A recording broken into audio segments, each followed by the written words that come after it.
Absolutely. All right, you had me on this one. Con. All right, go on. You should be. I think I did. Yeah, you did. I seen you. I seen you. You on there, man.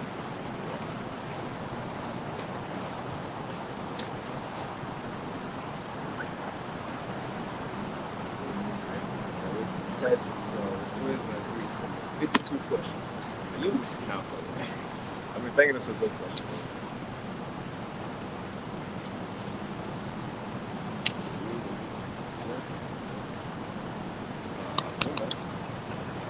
Do you want to read up? Shit, it don't matter. We keep it like this for right now. That's cool.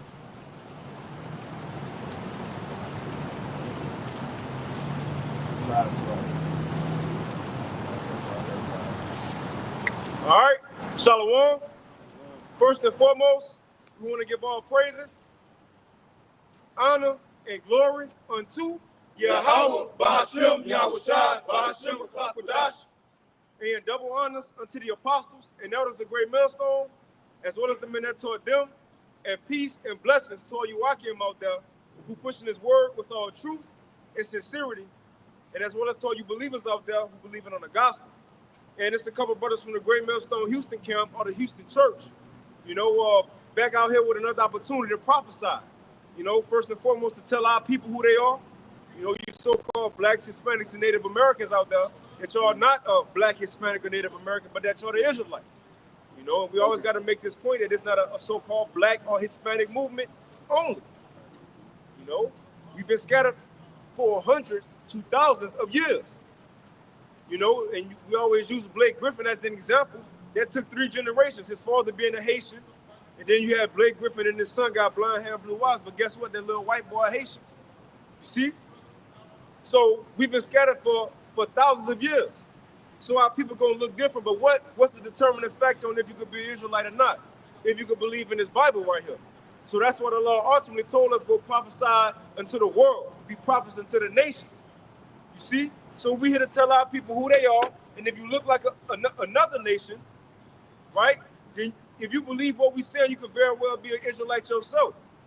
Now also we are here to reveal the wicked, which is Esau Edom. I think it's on this side, huh? Yeah, it's on this one. Where you at? Esau Edom right here, the so-called white man. It said in end-time prophecy that the wicked will be revealed. And it's important because it said that the Lord, who the world ignorant know as Jesus, he can't come back except the wicked be revealed. Right. So that's what we also here to do. Tell the wicked who they are and let the world know. Also to pronounce judgment on Babylon the Great. So we living in a beautiful time, Lord willing, this street speaking do be edifying. Brother, got anything?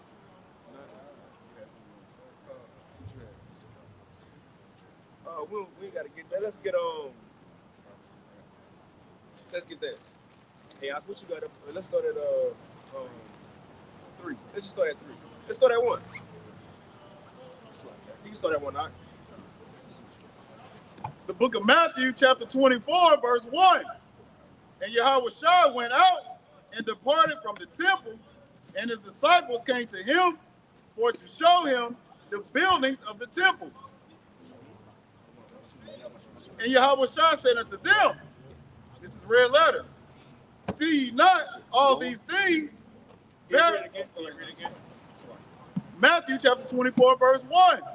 And Yahushua went out and departed from the temple, and his disciples came to him. And his disciples came to him for to show him the buildings of the temple. And Yahushua said unto them, see ye not all these things? Hey, check this out. Now, again, I like the Apostle Gabal vision, right? So it said Yahushua was walking out the temple. Shalom, man. It said Yahushua was walking out the temple. And then the disciples came to him like, hey, all excited. Hey, Lord, man, look at these stones. Look at these stones. Now, where the stones came from? Why was the second temple? Because that was the second temple going back to when we came out of the Babylonian Empire, going into the Persian and Mede Empire. But it was renovated by Herod the Great. You see? It was renovated by Herod the Great. You see? So that's why I was like, oh, shit, look at this. So they was bragging on something that Edomite did. So that's why already your house like, man, they ain't where it's at. You see? You got it, dog. Now watch what he gonna say. Matthew 24:2. And Yahweh said unto them, see ye not all these things? Verily I say unto you, there shall not be left here one stone upon another that shall not be thrown down. Right. And you know, ultimately, too, when you think about it, because Yahweh told him, man, look, y'all worried about this temple. The day coming where ain't no stone gonna be left upon another. All of us gonna be thrown down. Now, even considering that, as Israelites, what's the point of the temple? That was where the Heavenly Father, that was the way that we had access to our power. You know, you had the high priest go behind the Holy of Holies, the mercy seat, the Ark of the Covenant, the Spirit of the Lord to beat up. You know? But that's how we was able to have access with our power here on earth. Now, when you go into it, think about it. In the time of Yahweh, you didn't have the Ark of the Covenant though. So you didn't have the mercy seat. So all those, the temple, the Spirit of the Lord wasn't even in that building. When you really think about it, the Spirit of the Lord wasn't there. And guess who knew that? Yahweh, because he was the Ark of the Covenant. He was walking. The Spirit of the Lord was on earth. So that's why he was also, look, man, even how we look at these churches, yeah, they look nice and all that, but the Spirit of the Lord not in there. You know? But Yahweh going into all these things going to be thrown down. Now, he also prophesied to him. He talking about 70 AD. That's when it was going to happen. You got it, bro. Matthew chapter 24:3. And as he sat upon the Mount of Olives, so he sat down after that. The disciples came unto him privately, saying, tell us, what shall these things be? When? Oh, Salaki. Let me read that again. Matthew 24:3. And as he sat upon the Mount of Olives, the disciples came unto him privately, saying, tell us, when shall these things be? And what shall be the sign of thy coming and of the end of the world? When they asked him, when shall these things be? What things were they talking about? Prophecies coming to pass? Nope. Because he didn't get into them yet. What was he talking? They said, when these things gonna happen? Read it again, the other verse. Because he ain't start telling them what prophecy is gonna come yet. You got it. Matthew 24:3. And as he sat upon the Mount of Olives, the disciples came unto him privately. Okay, because it's gonna tell you, and then we go read it, and then y'all know it. Hey, Shalom, Got it. Matthew chapter 24:2. And Yahweh said unto them, see ye not all these things? All these things, they were just bragging about the temple and the stones. So he said, y'all see all these things, right? Verily I say unto you, there shall not be left here one stone upon another that shall not be thrown down. Oh, you got it. Matthew 24:3.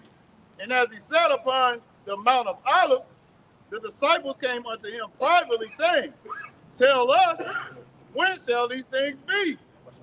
And what shall be the sign of thy coming? He said, when shall these things be? What things? He was just telling them the stones to go be off the temple. They was bragging about the stones in the temple, how it looked, because it was renovated by Herod. But the Lord said, man, look, all these stones gonna be brought down one day. And they said, Lord, when these things gonna happen? So they was asking when the temple was gonna be destroyed, in other words. So right now in this chapter, he was about to tell them about 70 AD and in our time. You got it, bro. When shall these things be? And what shall be the sign of thy coming and the end of the world? So they asked a two-part question. Two-part question. You see, when the temple gonna be destroyed ultimately, and when the coming, show us some signs to let us know the end of the world and your coming. And that's when he go into what he go into. So a lot of these things happen in 70 AD, but we can spiritually apply them today. But some of these things didn't happen in 70 AD because they will happen today. You got it. Matthew 24:4. And Yahweh answered and said unto them, take heed that no man deceive you.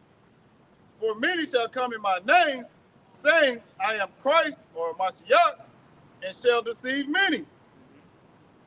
And ye shall hear of wars and rumors of wars. See that ye be not troubled, for all these things must come to pass, but the end is not yet. Right, we clearly seeing that everything is happening. We were talking about the video from last night earlier, right? We clearly seeing everything is happening. All end time prophecies are already said go. All prophecies are already said go. We're not waiting on nothing no more. And again, I like even starting here because it said a regular average person said it's always been wars and rumors of wars. It's always been famines. It's always been this. Right? It have always been earthquakes in diverse places, but when have ever time in world history it's been all these things and the mark of the beast on the scene, mainstream media, and the Israelites waking up to who they are, and the wicked Esau Edom being exposed, and World War III about to begin. That's all we waiting on. And we seeing chariots, the coming of the Lord. What else we waiting on? And everybody, people should know America is Babylon the Great now. What else we waiting on? Nothing. Nothing. Everything is ready. You got it out. Judith 9 and 5. This is Judith chapter 9 and verse 5. It reads, For thou hast wrought not only those things, but also the things which fell out before. So this Judith speaking about the Heavenly Father. She said, look, everything that took place in the earth, you did it. You knew about it. It was your plans from the beginning. Everything that's happening is because of you now. And all the things that's going to come is because of you. In other words, the prophecies, right? You got it, bro. Can you read it again? Judith chapter 9 and verse 5. For thou hast wrought not only those things, but also the things which fell out before, and which ensued after. Thou hast thought upon the things which are now and which are to come. And which are to come, the prophecies. So we living in a time that these prophecies are being fulfilled. Again, what else can happen after this society? Before we finish that, because the Lord gonna say the prophecies are here and they're ready. How could this society go on? Just sit there and really think about that. You have people who fighting over if it's more than two genders. You got people fighting over if it's right to change the sex of their son at 8 years old. You got people who just strung out on the wickedness that they grew up in this world. The nonsense. People want to be thugs, and you got Lil RT, the little rapping little nigga. You know, you got parents who they through. All society is done. Even if you want to talk about entertainment level. Nobody really trying to watch the NBA, NFL, everybody complaining now. It's getting all political. Even that, the politics in America is done. Nothing in order no more.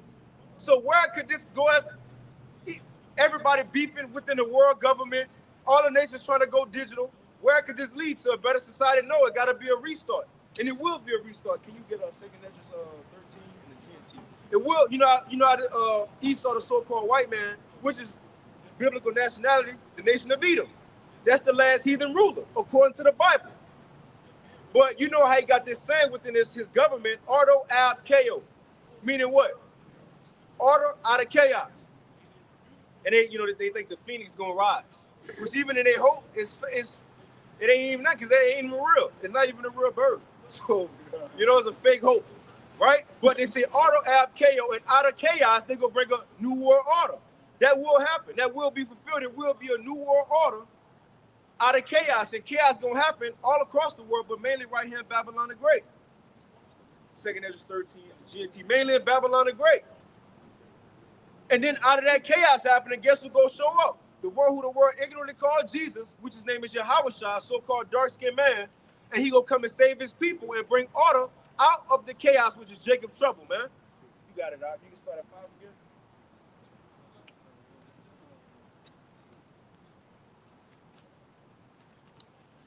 This is Judith chapter 9 and verse 5. For thou hast wrought not only those things, but also the things which fell out before, and which ensue after. Thou hast thought upon the things which are now, and which are to come. Verse 6, it says, Yea, what things thou didst determine were ready at hand. It says, yeah, what things? That's the prophecies. Everything the Lord has, he gave his prophets those dreams of old, like it said in Habakkuk. All those things that was written down, that was said of old, it says, yeah, what things thou didst determine were ready at hand. And that's where we at right now in world history. All the prophecies are ready to go. what prophecy are we waiting on, like, to now, granted, we still waiting on stuff, but I'm saying, like, the MOTB, the technology is here. It's here. People got it in their hands and heads. The missiles in the silos. What else are we waiting on to be made to show? Like the other times, Paul was kind of saying it last night in Revelation 13. They've been saying this for a long time, but now it's like, here, we can see it. What else? It's not, I don't know how to put it. Everything should be obvious. What major prophecy is not obvious right now? No, they are obvious right now. That's why everybody turned into the scriptures. Because the Lord, he said it's ready. Let's get Habakkuk, since we mentioned Habakkuk 2, because now it's speaking, man. You got it. Can you read that one more time? Sorry, 5. You can just get 4. And once you like that, yeah, what thing? Yes. This is Judith chapter, I started 5. This is Judith chapter 9 and 5. It says, for thou hast wrought not only those things, but also the things which fell out before and which ensued after. Thou hast thought upon the things which are now and which are to come. Verse 6, it says, yeah, what things thou didst determine were ready at hand. They are ready at hand. Not saying you read it wrong, but they ready right now is the point. You got it. And said, lo, we are here, for all thy ways are prepared, and thy judgments are in thy foreknowledge. Right, so the prophet said, we here. The prophecies, that's how they speaking. So what they said, we here. Well, let's read it. Let's read it. It said, in Habakkuk, it said, the prophets are speaking, and right here they said, lo, we are here, man. We living in an exciting time. This is what Yahushua had to be talking about. When he said, many righteous kings, rulers have, and judges, roughly paraphrasing, have desired to see the things that y'all see, that we see, but have not seen them. It wasn't their time for it to happen yet. Even Apostle Paul, he knew about Esau and what that is, 2 Thessalonians, but he even knew it wasn't time for it to happen yet. It was going to come a time when the wicked was going to be revealed, and that's the same time that everything else was going to be happening, man, at the end. Oh, you got it, huh? Habakkuk chapter 2, verse 3. For the vision is yet for an appointed time. And the vision, that's the prophecy. But at the end it shall speak and not lie. And what they said again, you still got it? Yeah. Judith? Come on. Judith chapter 9 and verse 6, it says, yea, what things thou didst determine were ready at hand, and said, lo, we are here, for all thy ways are prepared, and thy judgments are in thy foreknowledge. Right, so they're here. Now, how in Habakkuk, how are they speaking? To give an example, to explain how they speaking. We got proof now. It was once upon a time when, the apostles, elders, bishops, elders, so on and so forth, they didn't have as much proof as we do now, And I like to say tangible proof. We can videos, is there movies? And not just that, we're starting to see it play out in society now. That's how I'm speaking. It's starting to happen. It's becoming obvious. You got it, right? Habakkuk chapter 2, verse 3. For the vision is yet for an appointed time, but at the end it shall speak and not lie. Though it tarry, wait for it. See, that's what get a lot of people, the tarrying part. That's like in between contractions. In between contractions, if y'all ever, was in the room when a woman was delivering a baby, she'll have that contraction. That the Lord said that's like a plague. And she'll be all in pain, squeezing you, sweating, screaming, shit like that. Right? But when that go away, when it stops, she good again. Probably get a little sip of the water, change the channel, she good again. But then another one comes. See, a lot of people, they get drunk to sleep when in that good again part. And the Lord, he had the contractions fall apart, because what was the last thing? CV. A lot of people fell asleep, went back to the world as it was normal, but the next one coming. And then when the time, it ain't gonna be a long time before the other one after that. It said like a woman giving birth. It says, going back to the likeness of a pregnancy. Contractions, they start off far apart, but the closer the child gets to coming, they hurt more and they get closer together. That's how the Lord said his play is gonna be. So it ain't gonna be another 5 years to the next world event or event to put fear in people. When the next one happens, it's gonna be another one, then another one, and then another one, man. And then till all hell break loose, which is called Jacob's Trouble. All we need is that one kickstart event or events. And let's get these precepts, but what the DHS and the FBI said is gonna be multiple events like New Orleans that happened in January. You got something? Yeah, I got a precept. This is 2nd Ezra, chapter 16, in verse 37. It reads, "Behold, the plagues draw nigh and are not slack, as when a woman with child in the 9th month bringeth forth her son, within 2 or 3 hours of her birth, great pains compass her womb, with which pains, when the child cometh forth, they slack not a moment." So going into what the brother was talking about, looking at these prophecies taking place is to the point where something is about to take place. And describing it to a woman giving birth is going to be felt, it's going to be a break. But like it says, it compares it to a woman in the 9th month. So it's coming soon, okay? But comparing it to those contractions, like a woman is about to have the baby, they're going to intensify and increase, and they're not going to stop until the baby comes. That's the same thing, like the brother saying, the plagues are coming, and we can see it taking place. The scripture you quoted when Yahweh Shah said, many prophets and righteous men desire to see what you see. Can I read that real quick? Because it's a point I want to get. This is Matthew chapter 13 and verse 16. It says, "But blessed are your eyes, for they see, and your ears, for they hear." And that's the most important part. Everybody has eyes and ears, but people really don't understand the times that they're in. They don't understand the mysteries of the kingdom, going into the context, just like the times that we're in. It should be evident that the Lord is about to make his return to this earth based off of what's taking place.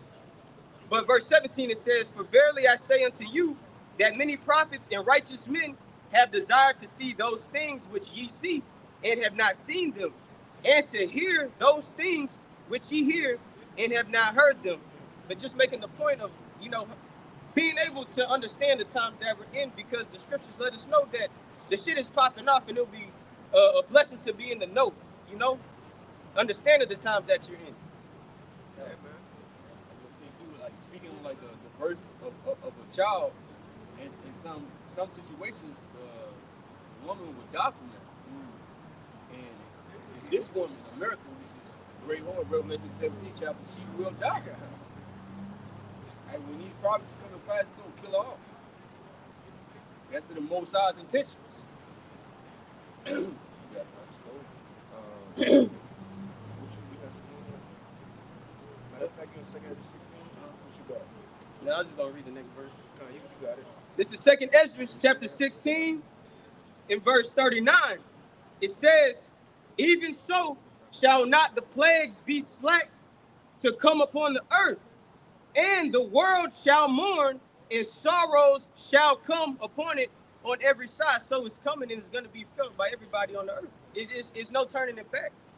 So that's the importance of, getting ready and preparing yourself for these times, because it's going to take faith to be able to endure those times.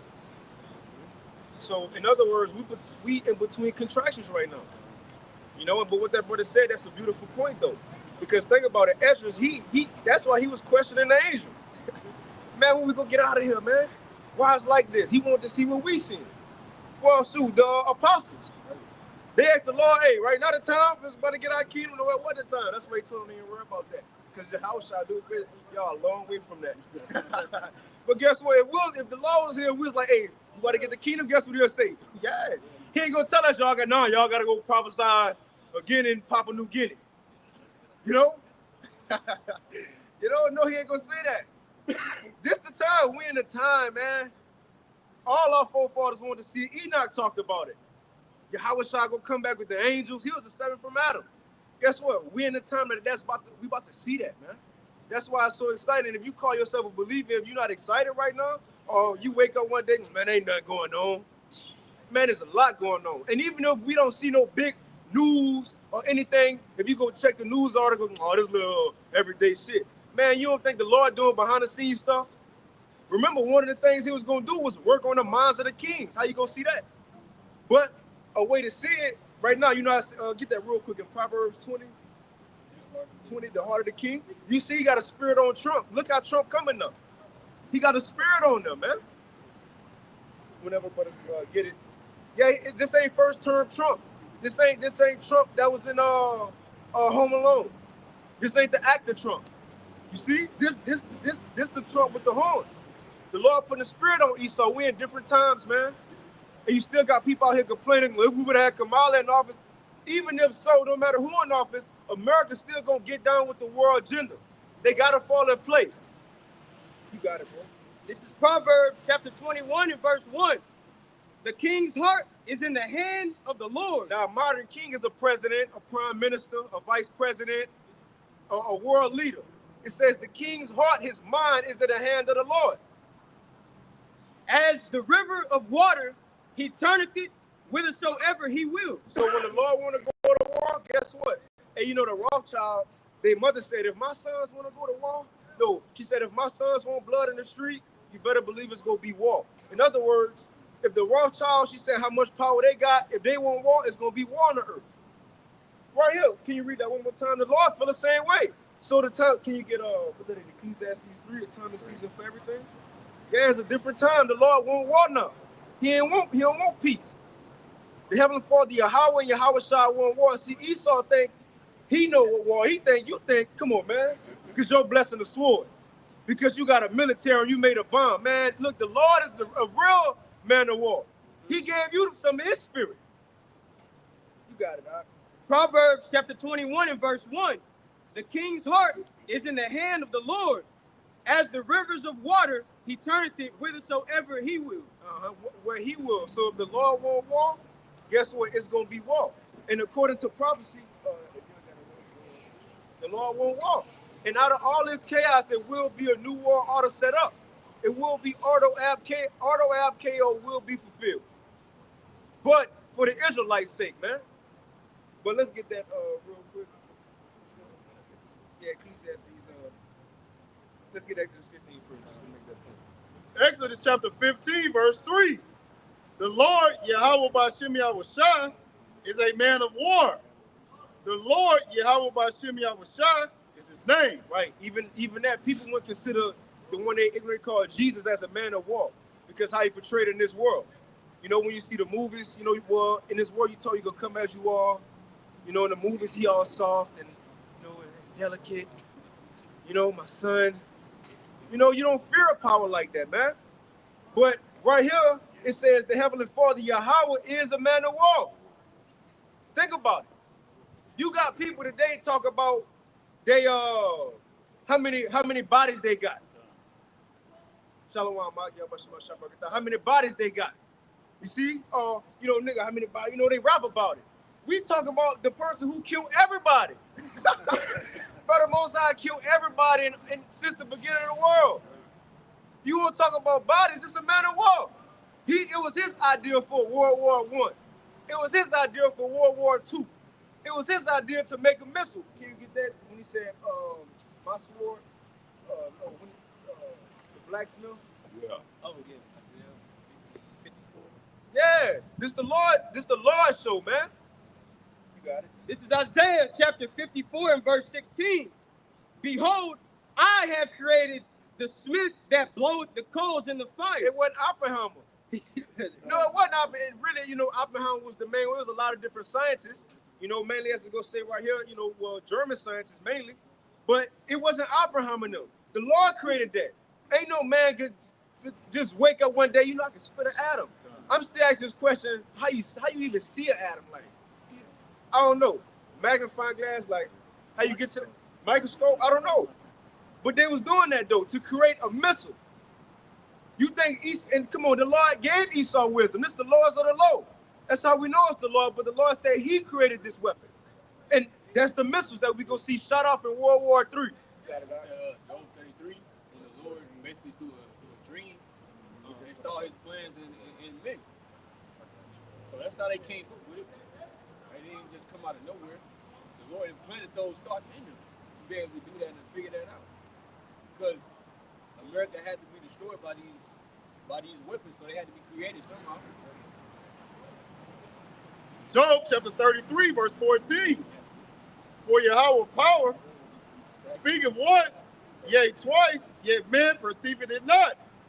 In a dream, in a vision of the night, when deep sleep follows upon men, in slumberings upon the bed, Then he openeth the ears of men and sealeth their instruction. So that's how the Most High do it. Right? He says when the man is in a deep sleep. So it's not that you can recognize, oh, I feel the Most High working on you. You're not even going to notice. You're going to wake up and think it's your own ideas, your own plans and thoughts. Right? Before coming into the truth, because we know that the Most High controls everything. Right? But the average person don't know that. They feel like they come up with all of the great ideas and whatever this and that. But speaking specifically on the missiles, the Lord put that in their minds to do that. It's not just Esau, he was just so intelligent, right? Or like you know how they say the Germans are the smartest and this and that. The Lord gave them all of that. Right? This is the Lord's weapon. They don't even know this. Because when they get shot off, it said the Lord's spirit is gonna be in them. So they ain't gonna have no control over that. Even when you go into Joel, the 2nd chapter, they shall not break their reins. The Lord controls all of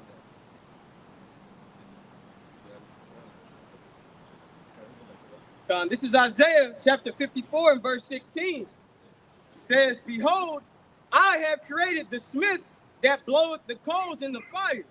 And it's like the smith, that's going into the actual sciences. Man of those German scientists, a blacksmith, a modern blacksmith.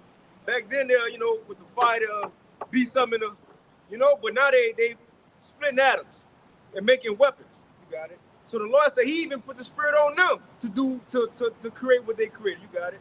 And that bringeth forth an instrument for His work. For His work, not for their work, for His work. And I have created the waster to destroy. Come on, man. He gave you this opportunity to destroy your own world. That's what's really gonna happen. Esau, see, he think he cold like that, and he created this weapon, but the Lord had him create this to destroy his own system, his own setup. You taking out your own blessing through your blessing. Hey, man, that's a lesson. Esau taking out his own blessing through his blessing. That's right. You was given the world, you gonna take the world away from yourself by a blessing you was given by the Lord from the sword, man. Come on, man, that's cold. Just like Haman. Haman thought he had a bright idea. I'm gonna make some gallows for Mordecai. I'm gonna have him hanging, boy, the city go see him. And then just to tell you how the Lord already had it set up, it was just one Mordecai, right? Because now I have to go back and read in Esther. I don't remember if he wanted to hang Mordecai and his family. I don't remember saying. I remember it was Mordecai, if I'm not mistaken. But they created multiple gallows, and it was the right amount for him, his wife, and his children to be hung on. Yeah, I think she requested that his sons be put to death too. Okay, the water. But yeah, but it was the right amount for his family to be hung on right along with him, man. And the brother just said Purim just ended, which that's spiritual because you had the Medo-Persian Empire at that time, but the influence of why they was about to come down on Israel was because of who? An Edomite. The Edomite, Haman. That's why.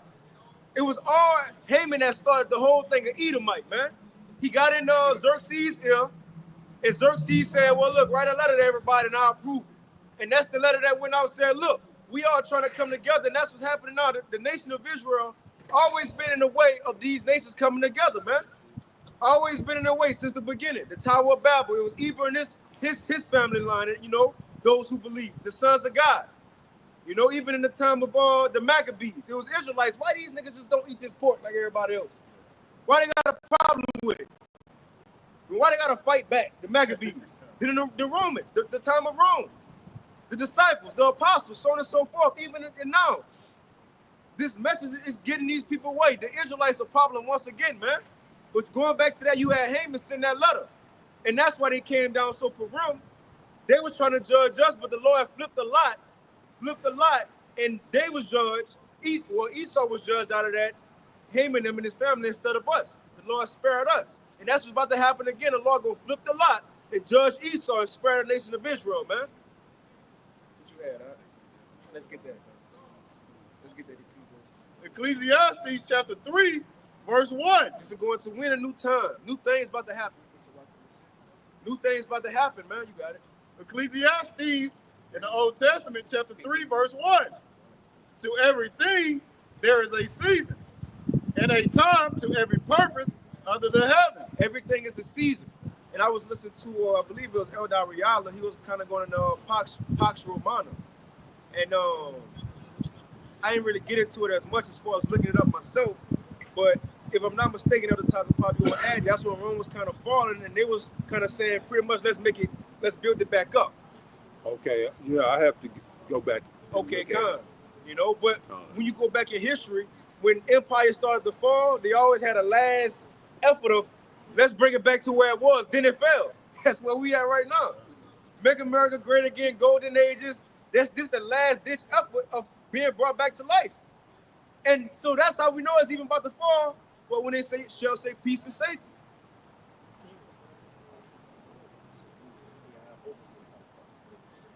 You can finish that. So we're coming into a different time, man. Things have changed. You got it. Ecclesiastes chapter 3, verse 2. A time to be born and a time to die. A time to plant and a time to pluck up that which is planted. A time to kill. Like even at today. So like, now you good. I was listening to old interviews from people in America that was born in the, brothers be looking at all type of, but it was like interviews of people who was born in the 1800s, just giving their perspective of life at the time, so on and so forth. And then, watching stuff from like the early 1900s, but then they got on baby boomers, right? And I seen, they said from, I think it stopped at like 65. I forget the years, like 50 something to baby boomer years, but it was saying after World War II that every year after that, I forget the first year was like maybe 4 million babies was born in America, but after every year it increased like 1 million, like millions every year. So that was that baby boom era. The point is that was the time to be born. For example, that was the time of life. Now the law about to kill a lot of people. You got the dates? Yeah. 1946, that's when it started to 1964. And it says within that time, it was 76 million babies born in America. You see?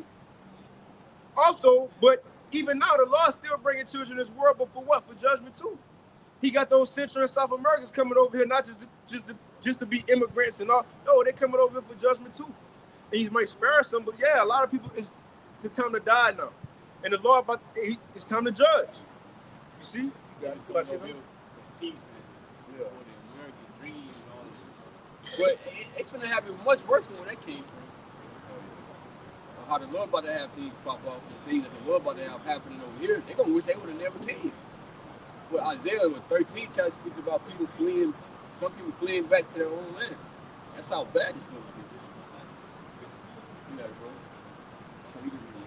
bro. Ecclesiastes chapter 3, verse 3. A time to kill and a time to heal. A time to break down and a time to build up. So I'll read this real quick. So Pax Romana from the AI overview. See, AI giving answers now. It says Pax Romana was a period of relative peace and stability in the Roman Empire that lasted from 27 BCE to 180 CE. It says the term is Latin for Roman peace. Now I'm gonna jump down. It says who ruled during the Pax Romana.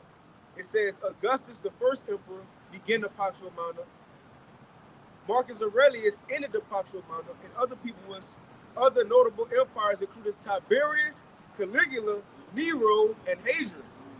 So Nero, hey, you notice that, So, but you got it, all right? You finish reading a little bit of it. I'm gonna jump to 8. When they say a time of war, Ecclesiastes chapter 3, verse 8. A time to love and a time to hate. A time of war and a time of peace. We ain't in a time of peace. It's a time of war. Right? The Lord got his mindset on the throne in there. And like I said, Revelation 18, right? The sands have reached from the heaven. So a judgment has to come. It's over for America. Every kingdom in the scriptures always had a time to where the Lord allowed them to rule, and then He take them out of power. It's like what Ecclesiastes the 3rd chapter, like the brother was reading, a time to plant and a time to basically root up what was planted. America was planted. Esau was planted. But now it's time for the roots to be taken out. When Malachi, the 4th chapter, it speaks about that he shall neither leave him root nor branch. You got it, huh? I just want to make sure I'm straight reading a little more.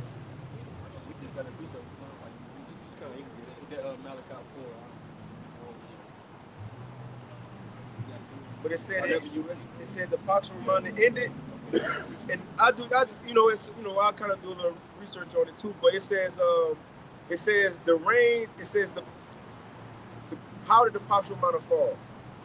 But it says the reign of Commodus ended in 192 AD with his assassination, which sparked a civil war that brought an end to the golden age of Roman history. So, but I don't know if this is before or after. So, Salakia, I have to look a little more into it, you know. So, you got it, Malachi chapter 4, and verse 1. For behold, the day cometh that shall burn as an oven, and all the proud, yea, and all that do wickedly shall be stubble. That don't sound like peace to me. See, the day come that shall burn as an oven.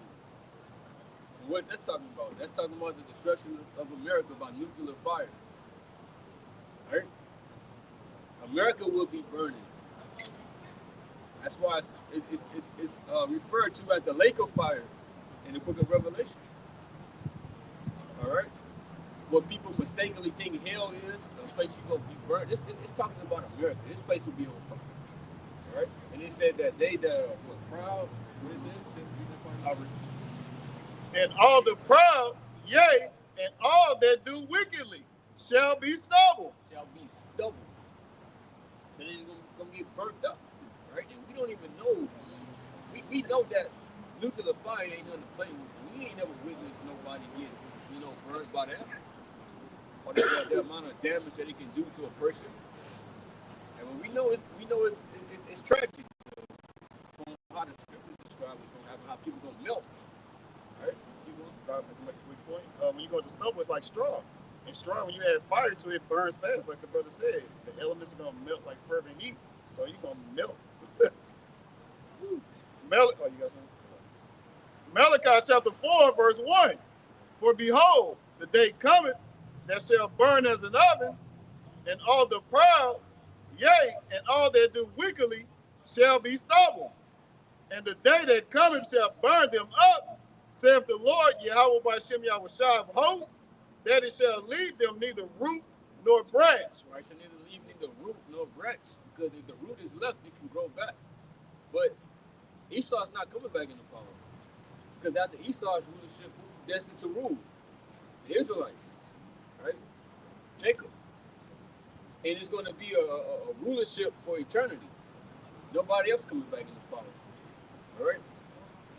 So there is no making America great again or restoring it back to how them days are over with. All right? Take bomb for her, if so she may be healed. There's no healing for this place. All right? This place has a cancer, has a sickness, right, that cannot be healed. I just want to read this. It was bothering me. I want to, make sure we're right. So this from Wikipedia. It says the Pax Romana is roughly a 200-year-long period of Roman history, which is identified as a golden age of increased and sustained Roman imperialism because it started 27 BC. So that was 27 years before the law. So it was a long period of time how they was growing and becoming a nation. I just read it. It says Roman imperialism, relative peace and order, prosperous stability, hegemonic power, and regional expansion. This is despite severe revolts and wars and continuing competition with Parthia. It is traditionally dated as commencing with the accession of Augustus, founder of the Roman Principate, in 27 BC, concluded in AD 180 with the death of Marcus Aurelius, the last of the five good emperors.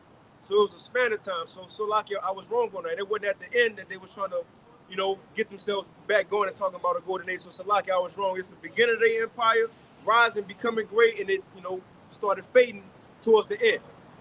But like Shamala was just said, although now the golden ages are done with. Can you get Jeremiah 51 for that, brother? Let's get that Malachi. This is Malachi chapter 1 and verse 4. It says, whereas Edom saith, we are impoverished, but we will return and build the desolate places. And that's the spirit they're in right now. Even back then, but Esau, he feel like Well, look, we losing to where we was, this power we had in the earth. People don't look at us the same. They don't fear America the same. Well, we gotta get back to where we were, and that's why Trump coming out and he really about America first, as he would make it seem, you know. But Esau really want to build back. But watch what the Lord gonna say. It's over with.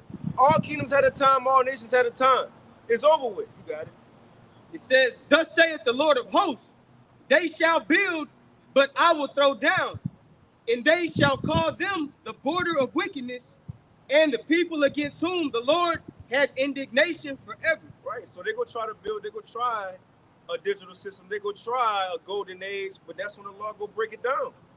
And that's in Job the 20th chapter. When you try this new world order, that's when he go begin to break you down, man, even more.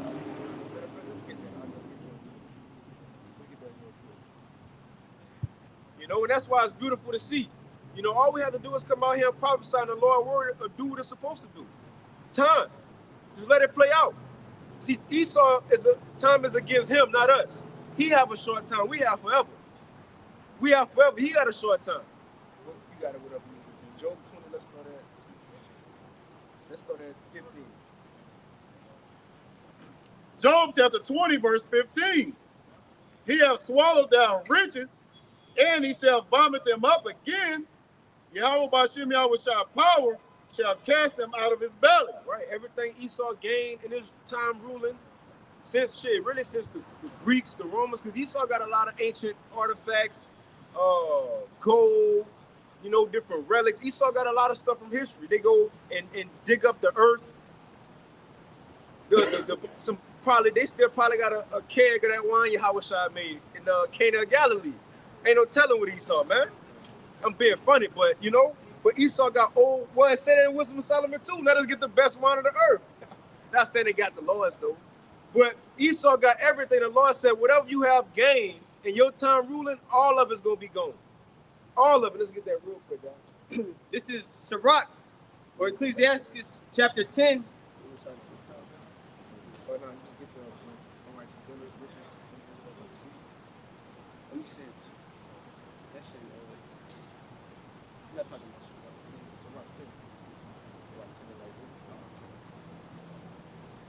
This is Sirach chapter 10 and verse 8. It reads, "Because of unrighteous dealings, injuries, and riches got by deceit, the kingdom is translated from one people to another." And I wanted to get this because the way Esau ran the world, the Lord said what he got gonna be translated from one people to another. They ain't just gonna disappear. Because when we go back, the Lord said he gonna take everything from Esau. Right. That's the beginning of us getting everything. You see? Not saying we gonna leave this world with anything. Right, but the Lord about to bless us, man. Esau got his blessing. Look at what he had. But the Lord gonna take everything from Esau. It even said that in Job, even with his wisdom, you know, they plans ain't working like they used to. They can't fake the people like they used to. Their wisdom being taken from them, so on and so forth. But ultimately, they domain over the earth, this whole beast system, the authority that they have over the people, over lands. But think about it. We're supposed to just be on the earth and somewhere be.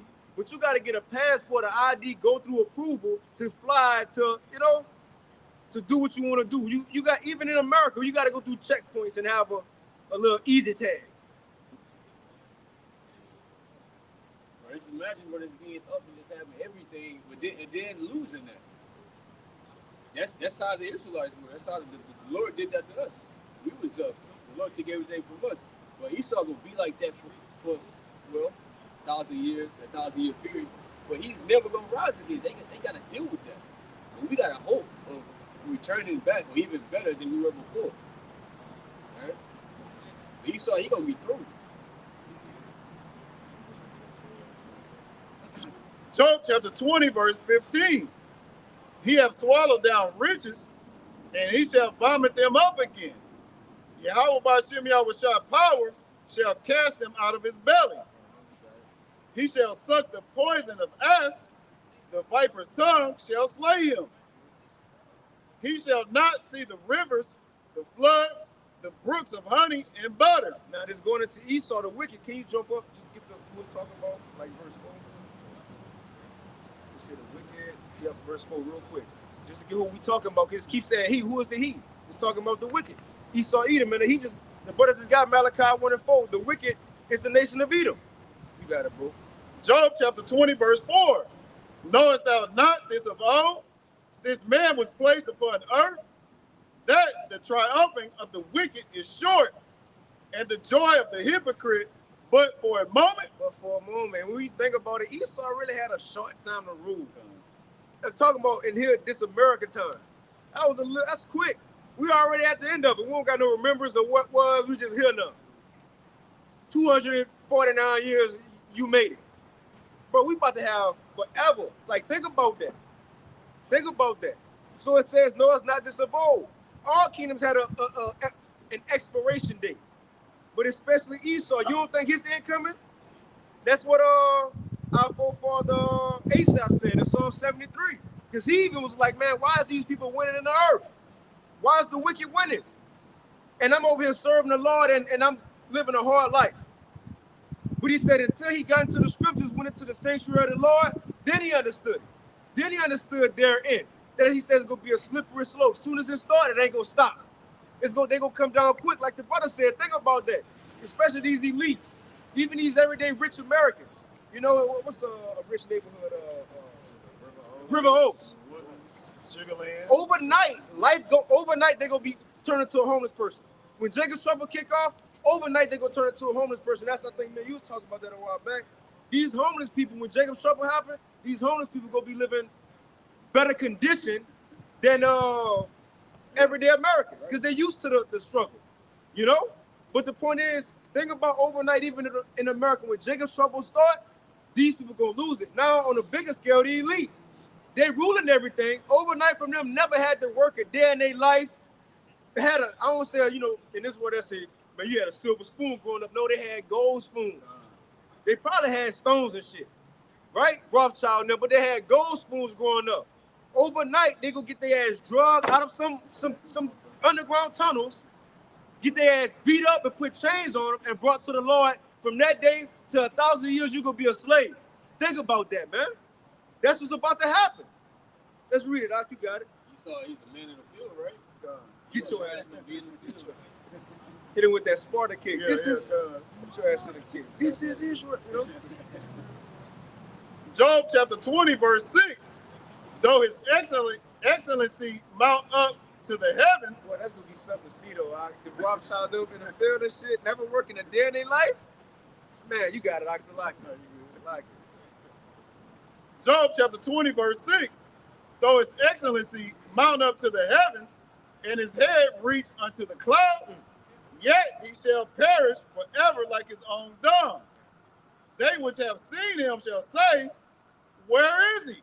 It's all going to be over. Can you jump down back to 16 or 17? It's all going to be over. It's all going to come crashing down.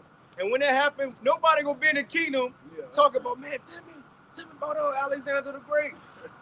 You know? Yeah, tell me about, Elvis here, Jake. You know? We believe. But, you know, they ain't going to be asking about no Edomite history no more. Rome, man, how was Rome like America? America ain't going to be looked at as the great nation in the kingdom. That's going to be like, bro, that was a wicked-ass place. You know how we look at Sodom and Gomorrah now? That's how everybody, our children in the kingdom, like, man, I heard, man, y'all, Abba told y'all the story about America? Nah, he didn't tell me. He said it was a scary story. He didn't tell me, you know? You know, he said people thinking that men thinking that was women, you know? But yeah, that's going to be a place of shame, man. That's going to be a place of shame. Ain't nobody going to worry about Rome, the Greeks. Really, nobody go ask about no other heathen nation once we rule. That said that in Daniel 2. Once the stone come, the whole statue gonna be broken and blown in the wind like chaff, which means it ain't gonna be thought about no more. You got it, Doc. Let's finish that. Job chapter 20, verse 17. He shall not see the rivers, the floods, the brooks of honey and butter. Yeah, my daddy told me got dragons and wild over there right now. And you know, Mufasa, he was told don't go on the dark side. By Elephant graveyard. What is that? What's it? Simba. Simba. Remember Mufasa told Simba, don't go over there on that dark side. You know, that's how America gonna be looked at, though, the dark place over there, them wild animals. You know? That ain't gonna be nowhere. That's gonna be a place of what not to do. And that's gonna put fear into these other nations from here on. You got it, bro. Job chapter 20, verse 18. That which he labored for shall he restore, and shall not swallow it down. According to his substance shall the restitution be, and he shall not rejoice therein. Think about what the Lord is saying right here. Can you read that one more time, Mark? And he's talking about Esau. He said labor. It don't mean you work actually work for it. It's like the precept in 27. It's gonna show you how you got it. Job chapter 20, verse 18. And you know what's cool as we read on is we're going to Imal too. You know, the sword, and he had the people working, it's all go turn on them at once. Job chapter 20, verse 18. That which he labored for shall he restore, Shall he restore? and shall not swallow it down. According to his substance According to his substance, shall the restitution be. shall the restitution be. I'm going to stop there. Well, you got a little more? It's a comment, it's a little more. And he shall not rejoice therein. Right. According to his substance, shall the restitution be. What was Esau's substance? That's a question for any of y'all, brother. What was his substance that he was given? The earth. Shall the restitution be. And when you go into the word restitution, one of the similar words, or I think it's in a definition, or like a similar word, but it's reparations. It's reparations. One of the words, I think it's an etymology maybe, or it's like a similar word to restitution on Google. You know what I'm saying? How it show like similar words. But the point is, our people crying about reparations. Kendrick Lamar, it is for the acres and the mule. It ain't about music. You feel me? Man, we way past that. Even if niggas get a mule, they ain't gonna know what to do with it. No, Well, knowing the nigga, they'll probably cook it, you know, scared to touch it, taking a picture, you know. They ain't gonna know what to do with 40 acres. They ain't gonna know how to build. Now you probably got some people out there, but even if Jake builds something, man, you could be beefing. You could have niggas on the corner of it. They gonna want to have a, come on, man. Same American shit that's gonna be on your 40 acres in a mule, and so it ain't gonna work. We want what the Lord. We want real reparations. We want the world, man. That's what the Lord is saying. According to his substance, shall the restitution be. You got it, out. They gonna be stealing mules and shit. Mule gone. Can you read it? Okay. Restitution, I just typed in synonym. I guess I got the definition too. This is on Google. The restoration of something lost or stolen to its proper owner. Ooh, see, that's cold. We the proper owners of the earth and everything. Although Esau, he got it first, talking about the blessing. But who was told it first? Isaac was. Jacob was. Think about it. Jacob was told you go get the world and all that. He was told that first, so the world really his. Esau still just got it because Isaac, all right, well, I'll give you a brother, you got to serve your brother. It was already set in place. So it's really for Jacob. Con. You see? Really before anything was. You know? Apostle Paul, but the point is, it's really ours anyway, so they're going to restore it to its rightful owner. This is the real reparations you should be looking for. You got it. The second definition, recompense for injury or loss. See? Reparations. For what you've done. Reparations. And then, like the brother was going into, the synonyms, compensation, recompense, reparation, damages, you know, so on and so forth. So that's what we looking for. We want what the Lord told our forefather, man. You got it, all right. So it says according to his substance, shall the restitution or what we just said, reparations be. You got it.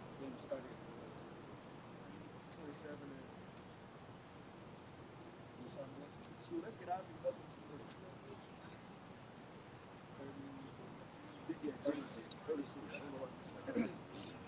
This is Genesis chapter 27 and verse 36. It says, and he said, Salaki. Let's throw that 28.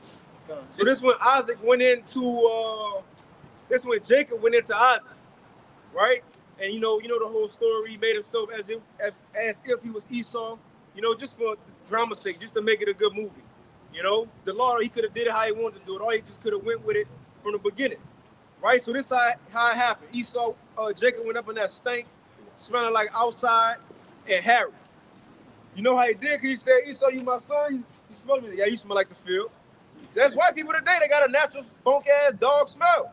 Especially when they get wet. That's Esau. He had the same smell. It's raining too, right? See? This is Genesis chapter 27 and verse 28.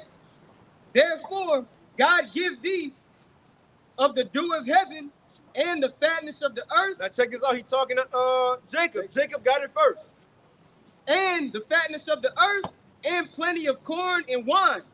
Let people serve thee and nations bow down to thee. Be lords over thy brethren, and let thy mother's sons bow down to thee. Woo, that was specific. Because how many sons did Isaac have? Two. He made sure Esau's all nations go bow down, but specifically Esau, man. And let your mother's son, that's what it said, Yeah, huh? Bow down to you. The only other, you know, was Esau. So specific, mainly Esau, but all nations go bow down to Jacob, you know? You got it. It says, cursed be everyone that curseth thee, and blessed be he that blessed thee. You keep reading. Okay, verse 30 says, and it came to pass, as soon as Isaac had made an end of blessing Jacob. I picture that. So he just got his blessing. It's confirmed. No, it's done. It's done. You got it. It says, and Jacob was yet scarce gone out from the presence of Isaac his father, that Esau his brother came in from his hunting. Now see, check that out. So look, check that out. So soon as Jacob left out, so like say he walked out this way, and as soon as he got out, Esau coming around. Esau coming around now to tell you how Esau, he always been the same since the beginning. He didn't get his words smooth to the brother, but what was in his heart? He never, what did he say? He broke trees. But, what's what did he say? 55? Okay. Let's get it real quick. Psalms chapter 55, verse 21. The words of his mouth were smoother than butter, but war was in his heart. His words were softer than oil, yet were they drawn swords. 20. That's the point. No, that's the point. Now check this out. Because what Esau did to the Native Americans, he promised them all kind of shit, had treaties, covenants with them. He broke all of them, right? They was trying to be nice to him, get these blankets. And what it was, smallpox? Go drink some of this fire water. Now get drunk and shit. He drunk on a reservation. To this day, right? To this day. But Esau been do that's his spirit today. But we're gonna go back to show that's been in the forefather spirit. When he go up there to Isaac, he said, Father, I'm ready to get blessed. But hold on, didn't you already told your brother you swore and you gave him your birthright? Just to show when he swore to Jacob, he didn't really mean that. He didn't really mean that. He was just saying that because he thought it was just them two talking like the Lord wouldn't go hold that to you, man. That's even to show, hey, even conversations we have one another. That's yeah. Unless he really did, but then later on down the line, like, damn, bro, no, tripping. Buyer's remorse or seller's remorse. Yeah, Can't let that happen. no, man, you got it. Psalms chapter 55, verse 20. He hath put forth his hands against such as be at peace with him. He hath broken his covenant. Broken his covenant.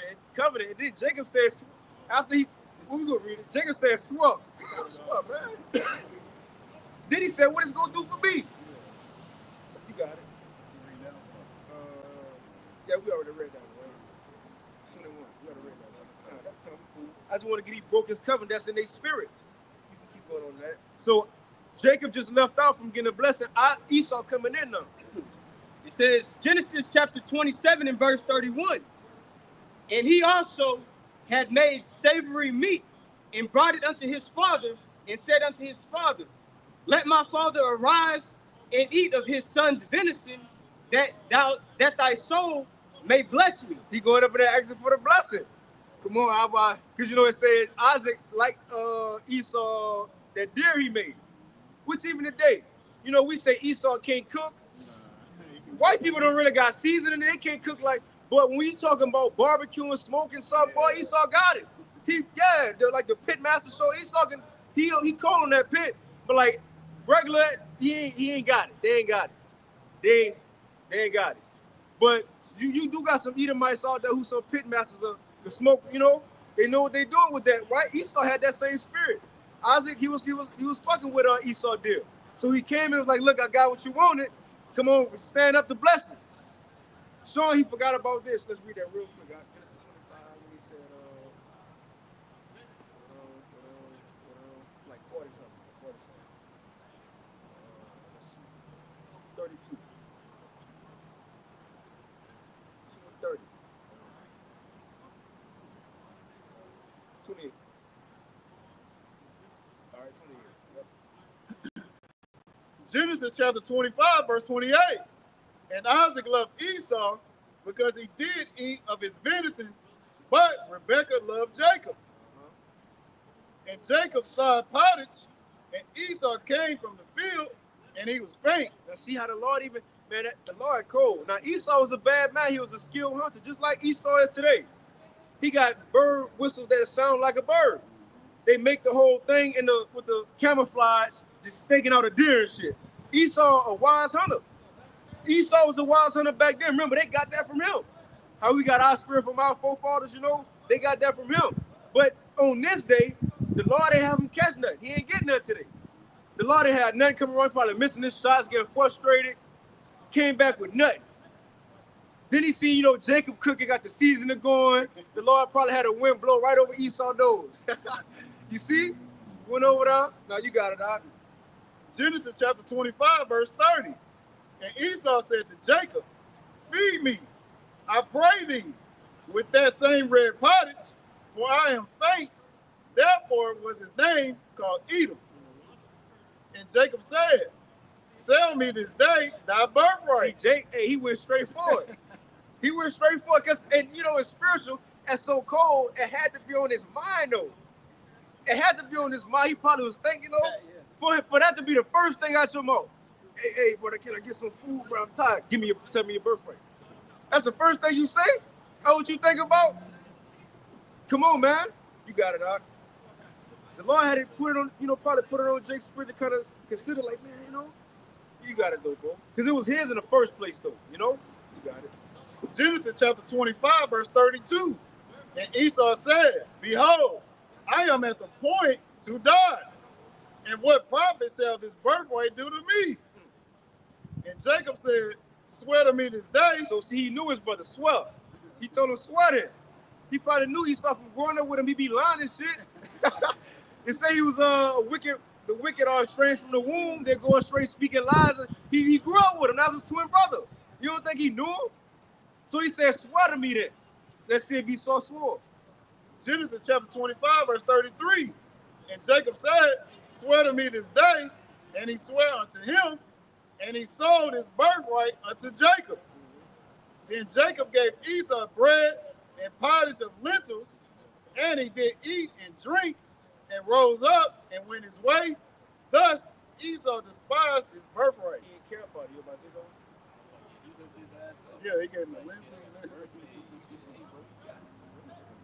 It's crazy, bro. Cause it's like it had to be a Lord, bro. Cause how could that just come in somebody's mind, like Jacob's mind, like, all right, shit, I want you to sell me your birthright for this food right here. Like that's not even like a reason. It's not fair. Yeah, it's not. Yeah. But the Lord had that. Apples to apples. Yeah. It's like you trying to, I cook something, you trying to get out, hey, give me a house. Yeah. So that ain't like. He was straightforward, bro. That was it. Let's go back to that. This is Genesis. Let me go get that king was second of the saints. This where we at right now is the point. That blessing he got, because again, no other nation was given the rulership over the whole world, right? But Esau. But Esau. So everything according to what he got, if that's gonna be the restoration. So the next people who gonna take what he got, guess what they gonna have? The world.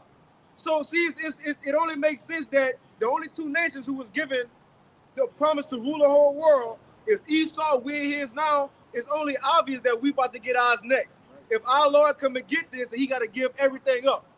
You think Yahweh gonna take half and I'm gonna just get Jerusalem and I'm gonna give Putin?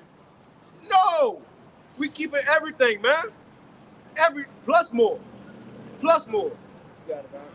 This is Genesis chapter 27 in verse 32. It says, I'll read 31. Genesis 27 and 31 again, it says, and he also had made savory meat and brought it unto his father, and said unto his father, let my father arise and eat of his son's venison, that thy soul may bless me. And Isaac his father said unto him, who art thou? And he said, I am thy son, thy firstborn Esau. And remember, why he didn't use, some people like, well, how he didn't know that was his son? Isaac, his eyes was going dim. He was becoming blind, so he couldn't really see well.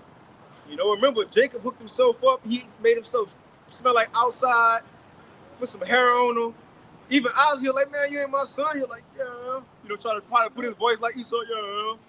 He smelled like Esau, but he heard his voice. He sounded like Jacob, so he was fucked up like, what's going on? Imagine being in that moment. I don't know what's going on. And what got him, he said, come over here. When he touched him, he felt that hair. Like, okay, you Esau. You my son. Right? But now Esau coming in like, Father, get up, eat your food, and bless me. So now Isaac, he's like, oh, shit, you got it. Verse 33, and Isaac trembled very exceedingly and said, who? It says, where is he that had taken venison and brought it me? And I have eaten of it, and I have eaten of all before thou camest, and have blessed him. And have blessed him. And the thing is, you can't take that back. He couldn't go to Jacob and say, hey, I'm gonna take that. No, it's confirmed now. I'm gonna finish it out. It says, and I have eaten of all before thou camest, and have blessed him, yea, and he shall be blessed. It can't be. See, so Esau can't continue to rule. We have to get blessed. We have to rule the world under Yahweh Shai, man. We have to. It's biblical prophecy. Esau, you was given the blessing, but we was also given it as well. You got yours first, being the firstborn. Now it's falling. We about to get ours, man. And that can't be changed. You shouldn't have gave it up. We could jump down to like 40. The 40, yeah. And we can do something else. This is Genesis chapter 27 in verse. Let's get 30. Let's get 38. So look, Isaac still gonna feel sorry for him and bless him, but for prophecy's sake, because all this had to happen. Alexander the Great had to come. Right, the stomach of the statue and the thighs of the statue, the legs had to come, Esau and Rome. The feet and the toes, the beast system revived. All America, all this had to be. So Esau still had, the Lord still gave him something. You got it. Genesis 27 in verse 38. And Esau said unto his father, hast thou but one blessing, my father? Bless me, even me also, oh my father. And Esau lifted up his voice and wept. Right, so right here, now we see why it's a such thing as a Karen. This is what he did. He turned into Karen mode. Think about it. Karen will come try to antagonize you, and once you do something, she try to call the police, crime, play the victim. That's Karen. Esau did the same thing. You crime, but you sold your birthright. Then he gonna talk about, man, you sure did name him right. You name him Jake Yaquab because he sure did supplant me. You gave it. He said, he asked you, that was a fair deal right there. You could have said no and probably went find something in the house. But you was so hungry. You know why? Esau living the now, man. He living the now. He want everything now. Hungry while I wait. Obey your thirst. He couldn't wait. I'm sure you think Isaac and them had nothing in the house. You don't think Esau had no meat left over from all them deer, you know? Come on, man. Most of them must have this stuff, probably like a motherfucker. Speed of hunger on him. Like, well, I gotta eat this shit now. I get this shit up. Man, Elder Tyler, what you always say? Abraham had it, he was balling. Isaac had it, he was balling. So going to that, you think he had nothing over there? He had nothing in the house. Come on, man. But this is why it had to happen for prophecy's sake. You got it, bro. Genesis chapter 27 and verse 39. And Isaac his father answered and said unto him, Behold, thy dwelling shall be the fatness of the earth, Same thing that was given to Jacob, right? The fatness of the earth. and of the dew of heaven from above. Same exact thing. And by thy sword shalt thou live. Jacob was never told he had to get it by sword though. We just gonna get it because that's how it is. Yahweh Shai gonna be sent. We just gonna get it. Esau gonna have the same. He got the same blessing Isaac had: the sword, the resources in the earth, everything. But he said, "But by thy sword shalt thou get it. By thy sword shalt thou live." And that's how we know it today. And that's how we got another clue on how we could prove that the so-called white man is the nation of Edom. Because by his sword was he able to take over the world. Even going back to the Greeks. Oh, especially the Romans, because they was the ones coming with that iron back then. You know, they had the iron weapons, some shields. Today, America, how they got domain over the earth? Bombs, man, dropping bombs, put fear into everybody. It was like it said in Revelation 13 that the revised beast was going to do. But by the sword have America taken over the world. But again, it was never told that Jacob had to use a sword. All we got to do is prophesy and just let time be. Let time play out. You got it, bro. Verse 40 again, it says, And by thy sword shalt thou live. Shalt thou live. Oh, Gad, when he came over for Gad and Reuben.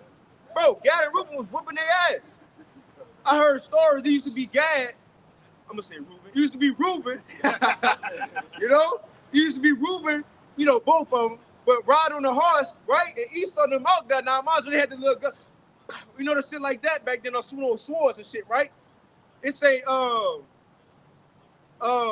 Reuben jump off the horse, run, chop him up. You know, they probably got swords enough, but chop him up, run back, get back on the horse, and just keep going. Come on, man. So Esau had to come with what? A Gatling gun. That was like the first machine gun. These niggas move too fast, and we got the swords. Bro, you probably had Gad, Reuben, because remember, that was your warrior tribes and the half tribe of Manasseh. Bro, Esau was probably coming swinging this. Again, that was something else I was watching today, like Columbus period. Bro, they had a benefit, so to speak, over Gatling with the swords, but you know, over time, they probably got dodging that shit as they swinging. They had to come with a Gatling gun. But that's what gave him domain over everybody, that blessing that he had the sword, man. But let's finish that. We could read that next verse. Because it's going to say, but once he realized Jacob had the blessing, that's when he wanted to kill Jacob. Same thing about to happen now. Once they realized, damn, these niggas, this is really happening. Our kingdom really falling. What they saying really happening. We see, they see more chariots than us. Brothers know that. They see him defining all that. Esau know we about to get this blessing. Guess what they want to do? They want to kill us now. Jacob's trouble. Revelation 12 and 17, they want the ones who got this word, the testimony of Yahweh Shai, and who keep the ways of the Lord. Because they see we about to get the blessing. You got it. I can really get second of the shit. Genesis 27 and verse 40. And by thy sword shalt thou live, and shalt serve thy brother. And it shall come to pass, when thou shalt have the dominion, thou shalt break his yoke from off thy neck. Now that's not talking about in the kingdom. That happened in history. For example, like we was the time of David, they had Esau in subjection. But you know, eventually Esau came out of that. You know, even you can go to the Holy Roman Empire, or the Dark Ages, as they would call it. Esau came out of that at the Renaissance. But this one, when we rule, Yahweh Shai come back, he ain't coming out of nothing no more. Why he came out of those? Because he had to be here for the end to rule it in. He ain't say he was gonna come out of this one. You got it. Verse 41. And Esau hated Jacob because of the blessing. And that's why really in spirit, these so-called white people really don't know why they hate us. But it's truly, one, they see we better than them. But they don't, the elites know, but the average person don't know. But it's truly because we have the blessing. And that's why these elites, they make it a point to make sure our people dying off, poison our neighborhoods. So they make it a point to kill Jake off because they know we have the blessing. Now, the average person don't know that. It's just in their spirit to hate us because, you know, that's how it was set up while we was in the womb. But mainly it's because we have that blessing, though.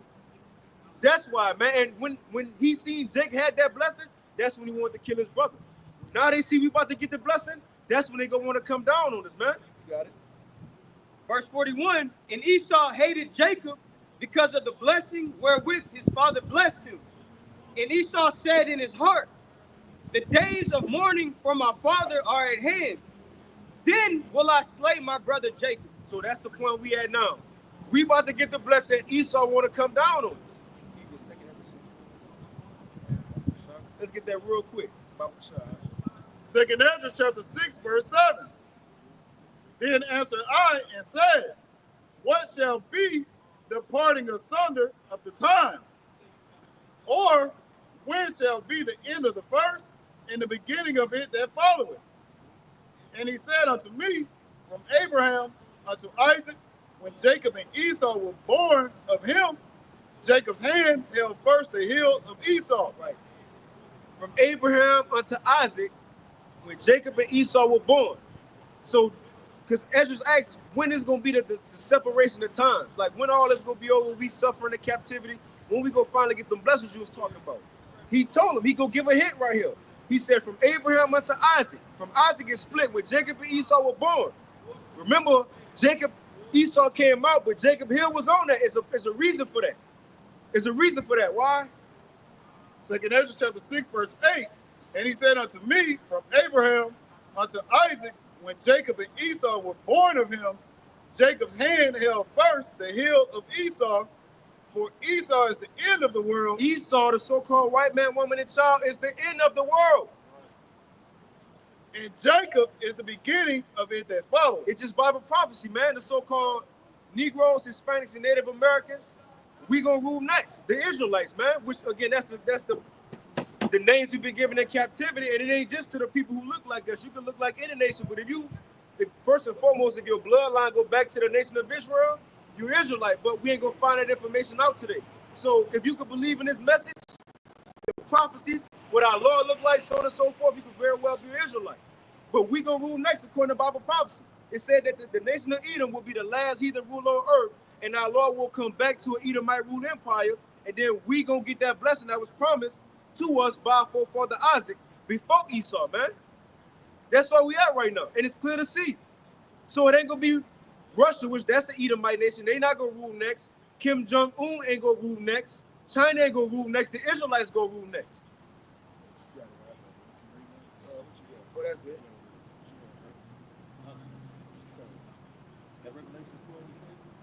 This is Revelation chapter 12 and verse 12. Therefore rejoice, ye heavens, and ye that dwell in them. Woe to the inhabitants of the earth and of the sea, for the devil is come down unto you having great wrath, because he knoweth that he had but a short time. Because he know he have a short time. Esau know the time ticking. He even got on this doomsday clock, 89 seconds till midnight. You know, which that shit don't mean nothing. But they know the time, they time fastly approaching. You got it. Verse 13. Verse 17. And the dragon was wroth with the woman and went to make war with the remnant of her seed, which keep the commandments of the Most High and have the testimony of Yahweh Shai HaMashiach. Right. So Esau mainly want to come down on the Israelites, especially those who have this truth. Because he see our kingdom is about to be here, man. Our Lord coming. And here is over. But I want to get that Job 20 again. Can you read that restitution part? Job chapter 20, verse 18. That which he labored for shall he restore. So going back to the point, everything that he got that he was blessed with, you got to get that up. You got to get that up. So Rock Tender brother brought that out. It have to be translated back to us. You have to get that up. You got to get Jacob his birthright. Yeah, his birthright. You got it out. Job 20 and 18. That which he labored for shall he restore, and shall not swallow it down. According to his substance shall the restitution be. Everything. And he shall not rejoice therein. You got it. Because he have oppressed and have forsaken the poor, because he have violently taken away an house which he buildeth not. Right. That's clearly talking about the wicked Esau. You got it. Job 20 and 20. Surely he shall not feel quietness in his belly. He shall not save of that which he desires. It's like, what he desiring now in these modern times? This digital system. All this money that they put into going digital, AI, the infrastructure, they really think they right there. And I mind you, what they show us on TV, like I seen they got some AirPods coming out now with a camera on it. Like it's a camera on it. You know, they got glasses where you can see. Eventually, they come up with stuff like you don't even have to have a computer screen. You can just kind of do this. You know, put some glasses on, do this. You can just touch it and shit. Like they got all that. Esau got stuff that they ain't even putting out in the mainstream media, and they really banking on. That's why Klaus Schwab them so proud. You all know Harari. They like, bro, we can look at this shit. They think about this AI and technology the Lord blessed them with. Now they found it to this point. What they designed is a digital world, like the Apostle Orion Live said last night. Stargate. But what Esau want to do is sound like that movie Elysium. But has ever seen that? Elysium. If you haven't, you know, it's a good watch. But the elites had the people on earth, the poor people oppressed, pretty much in camps, so on and so forth. And Esau was in space in like a fucking retreat, living it up with technology and all that stuff. That's kind of in Esau's mind, but what he desired, it ain't gonna happen though. Because what it's going to, as he about to try to fulfill this NWO, can you hold that second after 16 in the GMT? We trying to end it on that. No, second after 13 in the GMT. I got it. But we read these steps. And I think in Elysium too, then you restore, like you can restore your body. Restore life. Yeah, you can restore life. Yeah, in that movie, you can get up in there and restore your life, bring your life back. And I seen this thing. Now, it said it was the other day. Said like it was about 500 bodies that they had cryo frozen for the technology that's coming. They believe the AI shit. It's a lot of famous people. You know, I'm sure higher up people, like people historically. You know, they probably embalmed, but they say they got them frozen. But with this technology, they want to see if they can bring them back to life. So that's where we at right now. But Deacon Hakai said they ain't really talking about when he wiser than Daniel. Job chapter 20, verse 20. Surely he shall not feel quietness in his belly. He shall not say of that which he desired. There shall none of his meat be left. Therefore shall no man look for his goods. So all this technology, he ain't gonna have no part of it. Then you know what's gonna blow his mind? When he see us in the kingdom, we're gonna be far past the little AI shit he got now. We're gonna be doing spiritual power. We're gonna have spiritual power.